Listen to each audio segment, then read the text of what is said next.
le moment est-il opportun pour rentrer sur Beneteau? C'est ce qu'on va regarder ensemble dans cette vidéo. Pensez à vous abonner à la chaîne, activer la cloche si ce n'est pas déjà fait. Et c'est ce qu'on voit ici, c'est le cours de Beneteau qui a bien dévissé depuis février 2023. On a bien perdu 30 à 40%. Est-ce que le rebond est devant nous? On va regarder ça. Hop. Alors, la croissance du chiffre d'affaires, forte décroissance en 2024.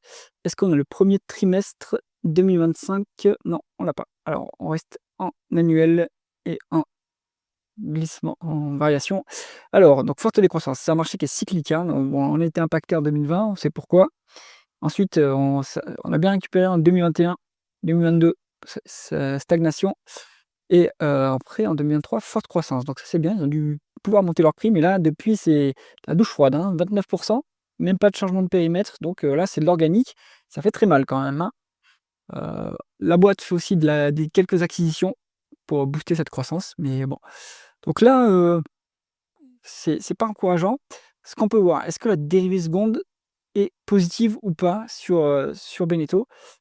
Quand même, hein, entre septembre et décembre, on a une moindre dégradation. Donc, peut-être qu'on est une amorce de reprise sur Beneteau, ou en tout cas, peut-être que ça va s'améliorer séquentiellement. C'est ce qu'on va aller voir. Maintenant, on va aller voir sur les marges ce qui se passe. Mais avant, si vous cherchez des investissements passifs, actions, ETF et crypto, téléchargez mon portefeuille d'investissement en cliquant sur le lien en haut à droite de la vidéo. Dedans, vous avez toute une liste d'investissements qui pourraient vous intéresser. Et on continue tout de suite avec les taux de marge.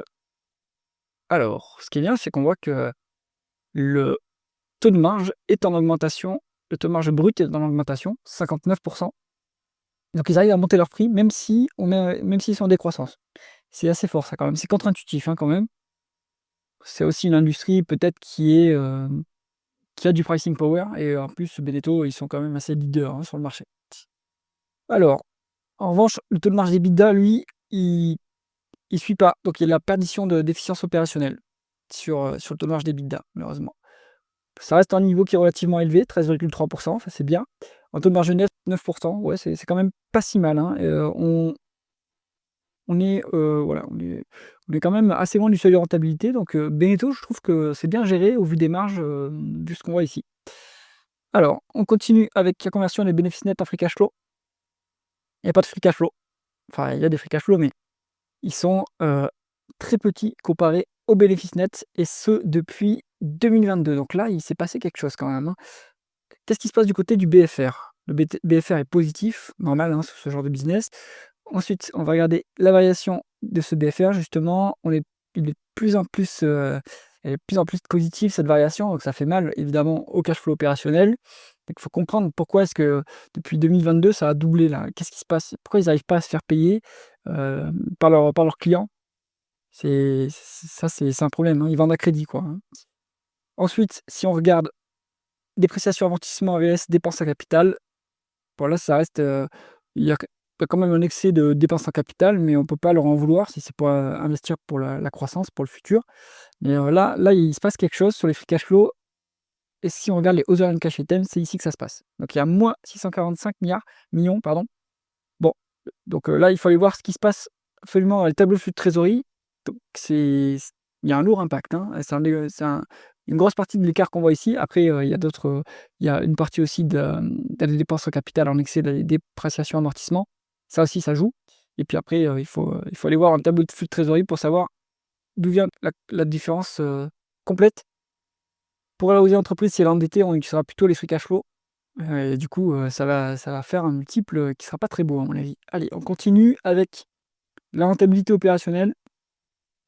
Ouais, c'est médiocre, hein, 7,3 en médiane. Donc ça, c'est quand même correct. C'est assez capital intensif, cette industrie. Mais ça chute, hein, depuis 2023. Forte baisse, 3,7%. On n'est plus très rentable. Bon, bah, ça, c'est le bas de cycle qui fait ça, hein. C'est compliqué. Mais à mon avis, ça rebondira quand la croissance repartira. Donc à ce niveau, malheureusement, ça va faire monter la dette, j'imagine? Non. Alors ils arrivent à être cash net par quel miracle? On va aller voir ça, hein, mais je pense qu'ils ont peut-être fait des augmentations de capital, même pas. Donc bon, ils ont réussi à se désendetter ici. alors que la rentabilité était plutôt faible. C'est plutôt une bonne performance à mon avis. On est sur du cash net. Qu'est-ce qu'ils font de ce cash maintenant? Est-ce que ils le rendent aux actionnaires? Est-ce qu'ils font des acquisitions? Donc apparemment, oui, quand même, ils font un peu d'acquisition, hein. Ils continuent à en faire, ça c'est pas si mal, hein. Ça permet de racheter des acteurs qui sont un peu décotés, vu le problème, enfin vu le bas de cycle de l'industrie. Après, est-ce qu'ils en rendent à l'actionnaire? On va regarder ça.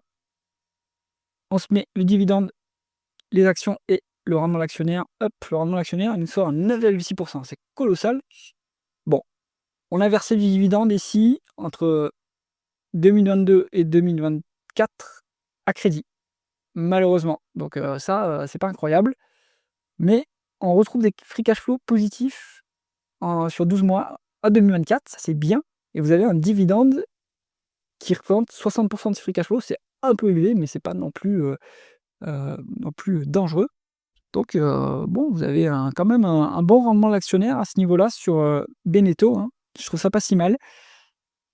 Est-ce qu'après est-ce qu'ils vont maintenir ce niveau de versement? En tout cas, à mon avis, c'est aussi parce que le groupe est très décoté, mais on va aller voir ça ensuite. Donc il y a pas vraiment de rachat d'actions alors il y a des rachats d'actions sporadiques, mais je pense que ça, c'est pas pour les annuler, ça doit être pour les distribuer aux salariés ou au management. Bon, sur la rémunération de l'actionnaire, c'est quand même copieux, hein, donc plutôt pas mal, hein, un bon point là-dessus.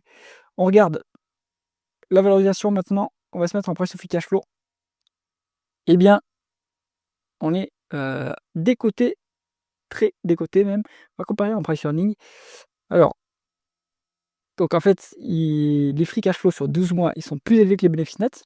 Donc ça, c'est bien. Tout de même, c'est pas si mal, hein. Ça, ça nuance un peu le tableau noir sur les free cash flow cumulés. Peut-être qu'ils vont justement, ils seront maintenant repartis sur une bonne tendance.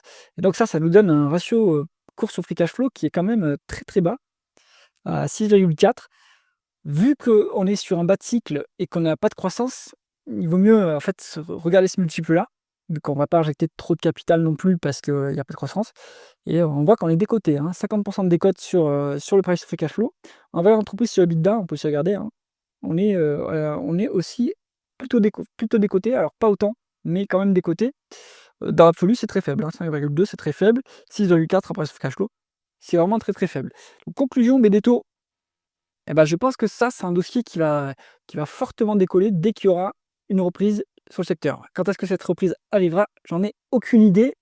Donc ça, c'est si vous êtes intéressé par le dossier et par l'industrie, c'est à vous de lire les publications du secteur, voir ce qu'anticipent les managements, mais aussi les boîtes de conseil, évidemment, et éventuellement qui suivent ces marchés-là. Et je pense que ça pourrait être intéressant. Ça peut être déjà intéressant à mettre en watchlist et puis à suivre pour essayer d'attraper le rebond quand il se produira. J'espère que cette analyse vous a intéressé. Si c'est le cas, mettez un pouce vers le haut et pensez à vous abonner à la chaîne. À bientôt.